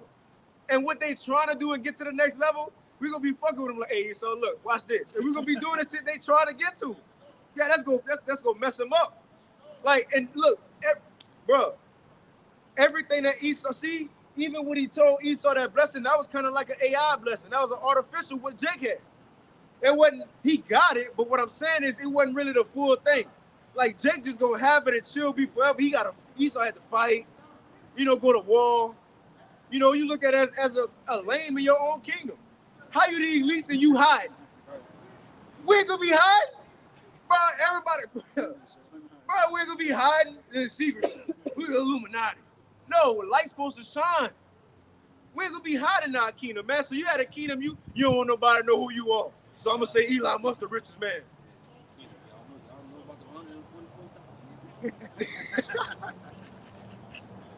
Like the Illuminati and shit, huh? And like a secret society type shit. Yeah, we're gonna be hiding. It's gonna be out in the open who the kings is, man. It say that in Zephaniah, I believe. Zephaniah or Zechariah be getting mixed up. How it says, I'm gonna give y'all praise and fame. Zephaniah, we ain't gonna be hiding, man. You know? But let's finish that out. Let me get in on this second. Job chapter 20, verse 22. So this shit trash is the point. And going back to the point, so what else Esau trying to do in his kingdom? Because what I'm getting at, the way, can you get Sirach 10 and 30 real quick, bro? Sirach 10 and 30.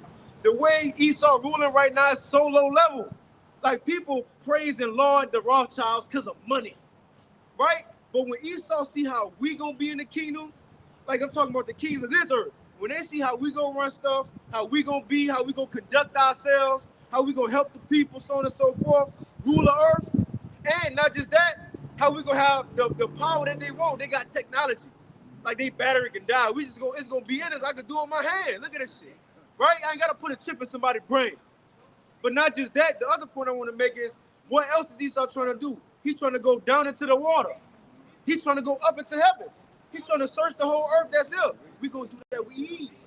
So what all he trying to do, we just gonna do that. And that's gonna blow his mind. You got it, all right? This is Ecclesiastes chapter 10 and verse 30. It reads, the poor man is honored for his skill, and the rich man is honored for his riches. He that is honored in poverty, how much more in riches? So like you can't read it again. Ecclesiastes chapter 10 and 30, it says, the poor man is honored for his skill. The poor man, now check this first verse, go into how it is right now in Esau kingdom. And the verse after go into how it's going to be in our kingdom. It says the poor man is honored for his skill. Nobody wouldn't care about an Israelite. The only reason people care about Israelites is because a nigga could dunk. Because he could shoot 3-pointers from the logo. Because he can rap. Because he can dance, he can sing.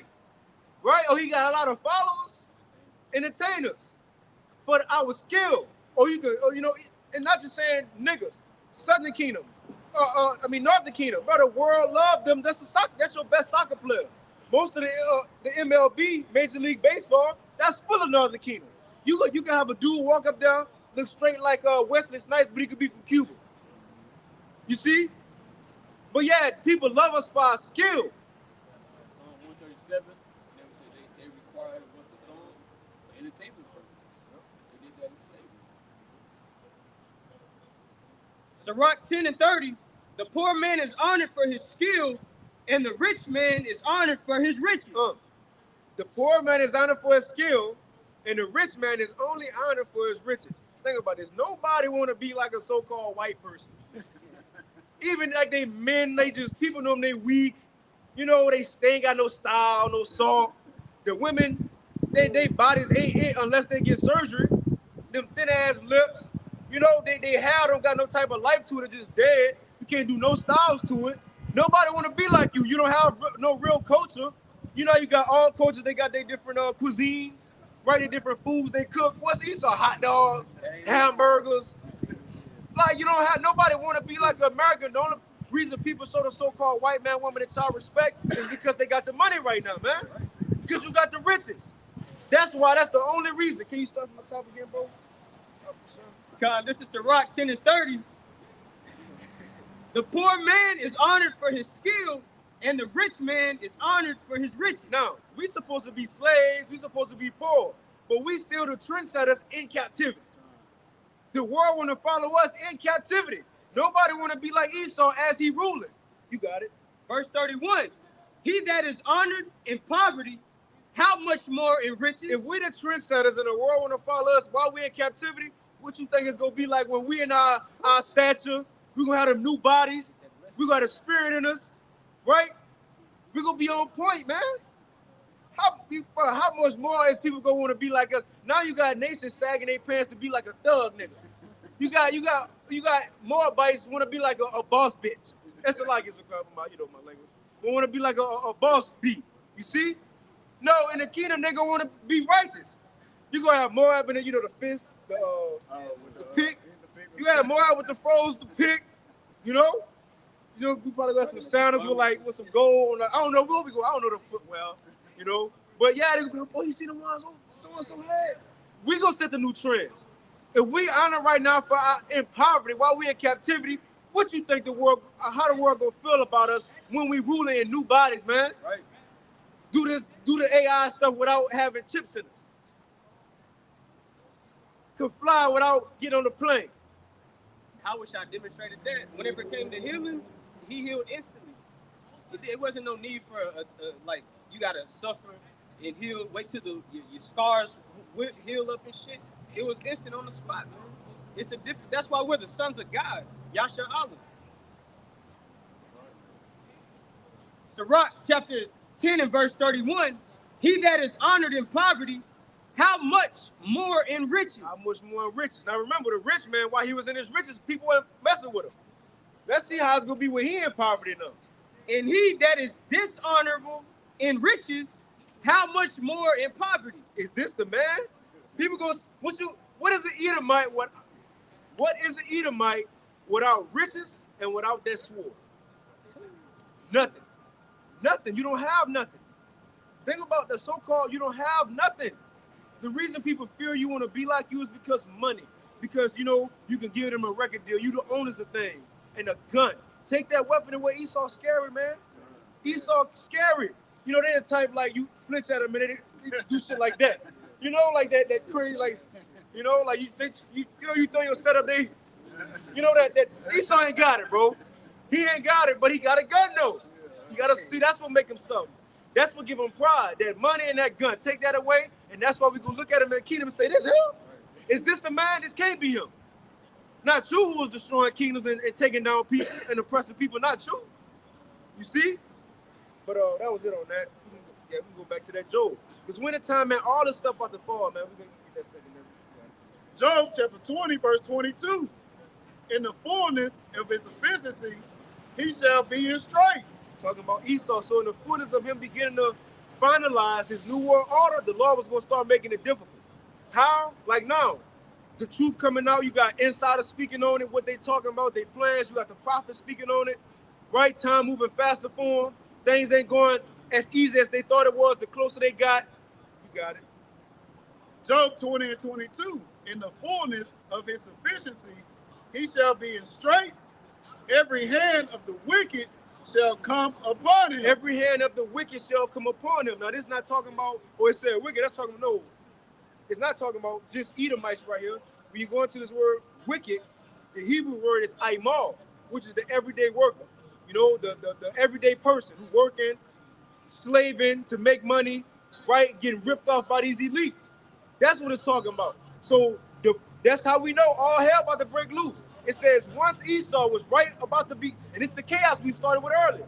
It's the chaos. And it will be order out this chaos. But when Esau about to be, think he about to fulfill his new world order, come with the AI, right? New lockdowns, everybody gotta have a digital ID, and he start mandating to see him, people getting to see him, people are like, but we almost there. This was gonna happen to him. Can you read it again? Job chapter 20, verse 22. In the fullness of his sufficiency, he shall be in straits. Every hand of the wicked shall come upon him. When he is about to fill his belly, When he is about to fill his belly, Yahweh Ba'ashem Yahushua power shall cast the fury of his wrath upon him and shall rain it upon him while he is eating. right. No, that's it. I want to get this real quick because it jumped to just straight missiles. But after the working class, after they revolt, because that's what it say, the working class right here, right? The Aimal word, that wicked word. The working class, that's when they go revolt. They gonna realize, man, these people ain't for us. Now you got a lot of Edomites saying the Republicans, man, Trump ain't what he doing, what he was talking about. They feeling play. And once they get down, he messed over us. A lot of people gonna have a problem with that, and that's when we gonna see a civil war. That's especially, look, people getting fired. Time's about to get hard. This is what it's gonna lead to. You got it. This is the chaos right here, but it will be order out of it. You got it, bro. This is 2nd Ezra chapter 15 and verse 14. Woe to the world and them that dwell therein, for the sword and their destruction draweth nigh. And one people shall stand up to fight against another, and swords in their hands. Full-blown civil war. You got it. Verse 16. For there shall be sedition among men and invading one another. A sedition, that's an uprising, a revolt, mainly against the government. This that Aimal right here. When the working class, when they go come upon these elites, you got it. They shall not regard their kings nor princes, and the course of their actions shall stand in their power. See? So it say the same thing right here. These everyday people, they ain't gonna care about no president, no governor, no police, right? No laws no more. They gonna feel messed over, man. And this gonna be the time they ain't gonna have nothing. You took everything from them. And remember, Americans so used to living in luxury and you know, chilling. Hard times gonna come, and that's when people gonna lose it. Can you read that one more time out? This is 2nd Ezra chapter 15 and verse 14.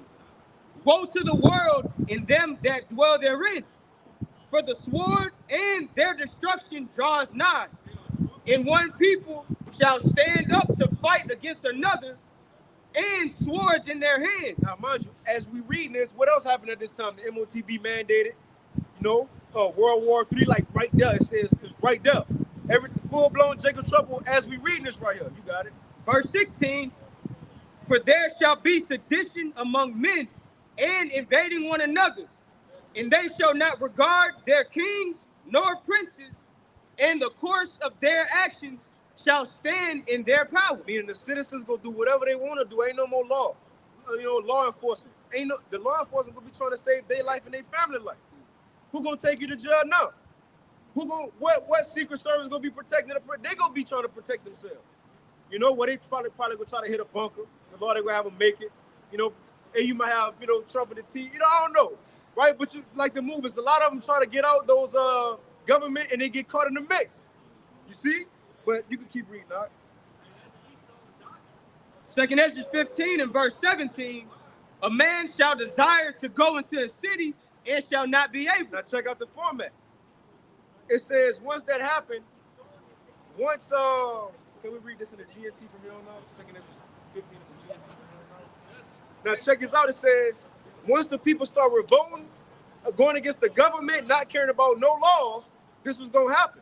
Now we got to go back to what Trump signed with the DOD. I forget like the actual name or numbers of the legislation, but they said if the public, the everyday policemen, the state policemen, if any uproars happen and they can't handle it, they can send in the troops. And they said the troops is gonna come in and use deadly force. This right here, which means that once these people try to cause these uproars and come against the government, you can see martial law. Troops coming in, and this boy is gonna be full-blown trouble, bro. You got it. This is 2 Ezra chapter 15 and verse 16 in the GNT. There will be great political turmoil with one group trying to overpower another and gain control while ignoring the legitimate government. Verse 17, there will no longer be free access to the cities. So when the people revolt, it ain't gonna no longer be free access to the cities. Martial law, checkpoints. You got to see up? You got it. Verse 18, because the struggle for power will bring destruction, terror, and total confusion wherever people live. Chaos. Jacob's trouble is the chaos. And Esau think he gonna bring the order out of that. He said Esau mind, he thinking, look, we gonna cause this, and then we gonna go in the bunkers, and then we go sit. I'm sure you got satellites the way they got TVs. They go watch everything on. They probably think they go watch everything. Right? We go let the missiles go, and then we go come out, and then we go rule with AI. See him send all the remaining people on the earth, because the only threat is Americans. These niggas got guns. The rest of the world could be, they docile. They could be taken over. Ham, Moab. They could be already in the. But Esau think he about to sit there and do that and come out. That's not how it's gonna happen though. That's not how it's written. Got it out. Verse 18 again, it says, because the struggle for power will bring destruction, terror, and total confusion wherever people live. Driven by famine and terrible suffering, people will assault their neighbors and mercilessly plunder their possessions. Right. So that's what's gonna happen. Chaos go ensue, man. And you know what? It said, I think it's 2 Ezra 16, how it says even the world leaders go stand in fear. That's when it's gonna be out their hand. Remember, Pharaoh thought he was big and bad as magicians. They threw the staff and turned to a snake. Oh, we could turn water to blood too. But it was too much for him at one point in time. They had to admit this by the hand of God. Esau, the Lord let him keep up right now. But eventually things will get so out of control, is stuff gonna be happening to where he ain't do it. I ain't press that button. I ain't do this, the heart thing. I ain't do that. The Lord's gonna be doing shit. And that's when he gonna be in fear too, man. Let's get on 25. Now this is going to the 2 Ezra 13, that dream that Ezra had about Yahushua. Now we gonna start straight at the interpretation. Because Ezra said he seen Yahushua coming. It was World War III. All nations stopped fighting them, stopped fighting themselves, started fighting the Lord. Now I was about to go into what it meant, what's the interpretation of all what he's seen. Just to show you, this is what a new world order will begin. It will be order out of chaos. It will be a new world order out of chaos. You got it. 2 Ezra chapter 13, verse 25 in the GNT. This is the meaning of the vision The man you saw coming up out of the sea represents the one whom Yahweh, power most high, has kept ready for many ages. Man, that's cold. That's cold. Man, he can say, this the one. The one you see it coming up. Now I said the sea, but we know Yahweh Shai coming from the heavens. You know? And then you read verse, I think it's like 51, 52, to tell you why the Lord had him come out to sea in that vision. He said, just as you can't see nothing in the ocean, nobody can't go and search what's in the ocean. He said, just as it's going to be with my son. As you can't search nothing in the sea, nobody go see my son or those who come with him until the day he be sent. So if somebody say, Jesus came to me, no, you didn't. No, he didn't. You ain't going to see him till he come. You know, but the Lord will come from the heavens. You see, he will come from the heavens. Now watch when he come from the heavens. Then he said the one he have kept ready for many ages. Yahweh Shai been ready. Think about the day he finally get told. Because he don't even really know.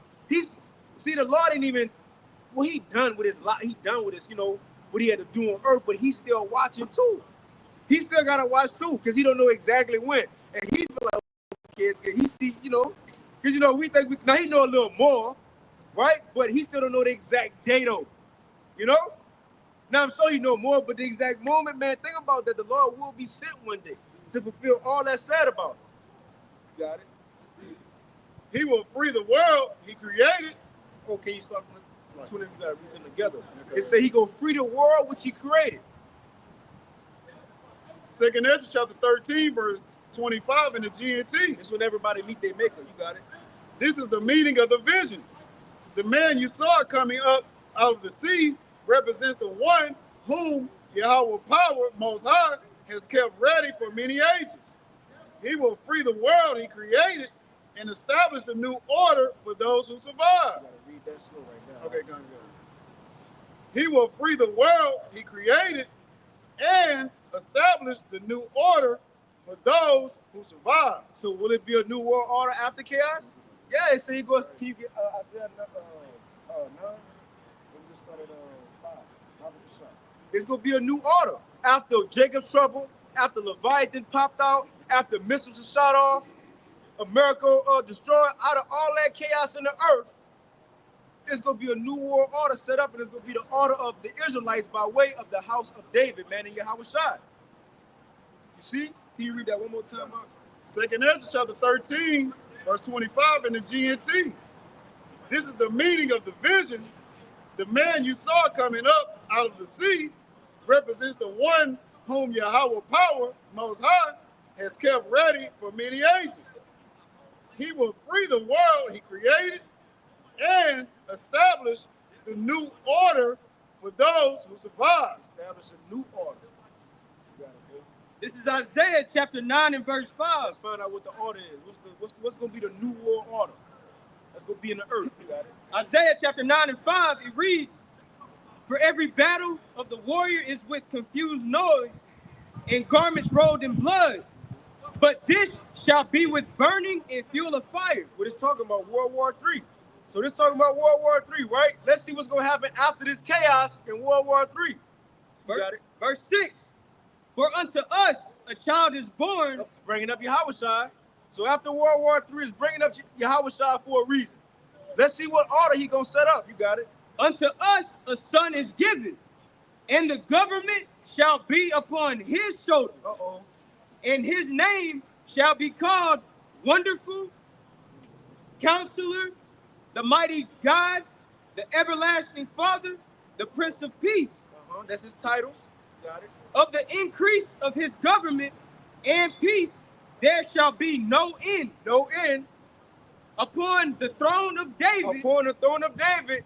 And upon his kingdom to order it. This gonna be the new world order, the throne of David. Yahweh Shai sit on the throne of David, man, to order it.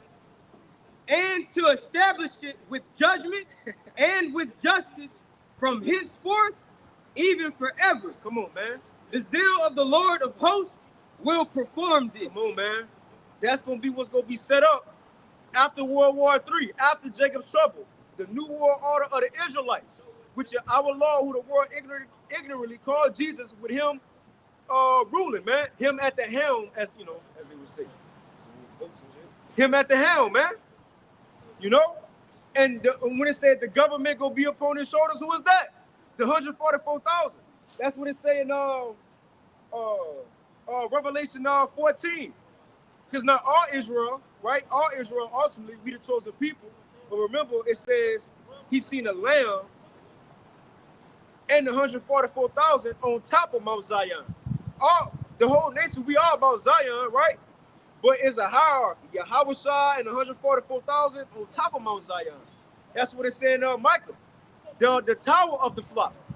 The tower of the flock, man, the elites. So that's what Yahweh go establish in the earth. Himself, the 144,000, the new governing body, and we ain't gonna have to run for office after 4 years. And Lord willing, we're that number, but we won't have to run again. That's what it's gonna be. And then the Israelites will be established as the rulers of the earth forever, man. That's what we're talking about. Going back to the blessing we was given. You know?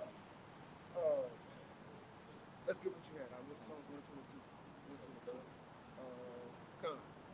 Psalm chapter 122, verse 1. I was glad when they said unto me, let us go into the house of the Lord, Yahweh B'Shem Yahweh Shai. Our feet shall stand within thy gates, O Jerusalem. Now this going to us being in the kingdom. We're going to be established. You got it. Jerusalem is builded as a city that is compact together, whither the tribes go up, the tribes of the Lord, Yahweh B'Shem Yahweh Shai, unto the testimony of Israel, to give thanks unto the name of the Lord, Yahweh B'Shem Yahweh Shai. Talking about us in the kingdom, right? That's what it say next. This the order that's going to be set. Psalm chapter 122, verse 5. For there are set thrones. Read this slow, all right? For there, you got to make that point because it's telling us a place for what? In the kingdom. But there. We ain't got to get it. You give me slack. You give me No, good. You good. Psalm chapter 2, Psalm chapter 122, verse 5. For there are set thrones of judgment. For there, in the kingdom, are set thrones of judgment. The thrones of the house of David. The New World Order, the house of David. Remember, it was also told David through Solomon he was going to have an everlasting kingdom. That still got to be fulfilled. That's going to be the new order. See, people forgot about the house of David. People ain't considering that, but that's who going to rule next. Yahweh Shai and King David and the 144,000, the house of David and the Israelites, man. That's what's coming next. But I want to get them thrones. He said the thrones of judgment are set there. That's the prophets. You got what you got. Matthew 19 and 20. And it's also who, when it said in Revelation 20, how he said he's seen them sitting on thrones. This is this is Okay, so I started 27. This is Matthew chapter 19 and verse 27. Then answered Peter and said unto him, behold, we have forsaken all and followed thee. What shall we have therefore? Lord, we did the work, we still following. What we gonna get from this? And Yahweh Shah said unto them, verily I say unto you, that ye which have followed me in the regeneration. Y'all go back on earth and reincarnation, y'all still doing the work? All the way to the end, ultimately. When the Son of Man shall sit in the throne of his glory, ye also shall sit upon 12 thrones, judging the 12 tribes of Israel. Now, it ain't just going to be 12 thrones, it's going to be 144,000 thrones. But the point of that, the teachers, the prophets, those niggas going to be on the throne. Now, we won't have to judge our people either in the kingdom because we all going to be perfect.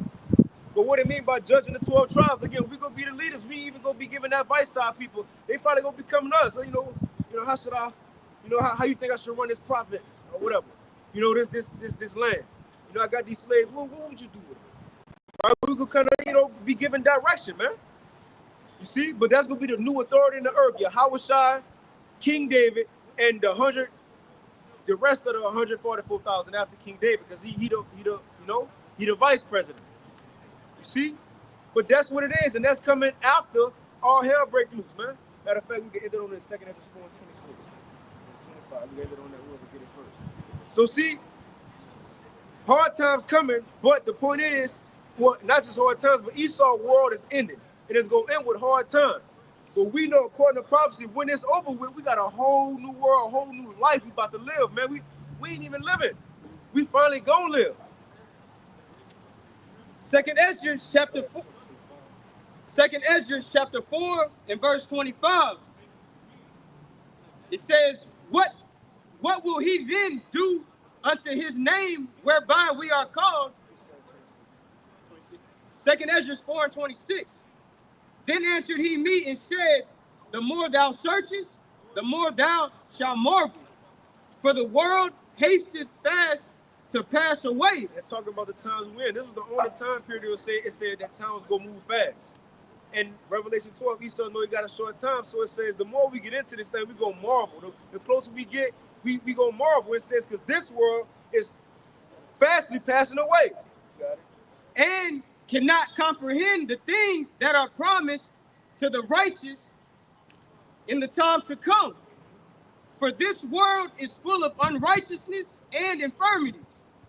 But as concerning the things whereof thou asked me, I will tell thee.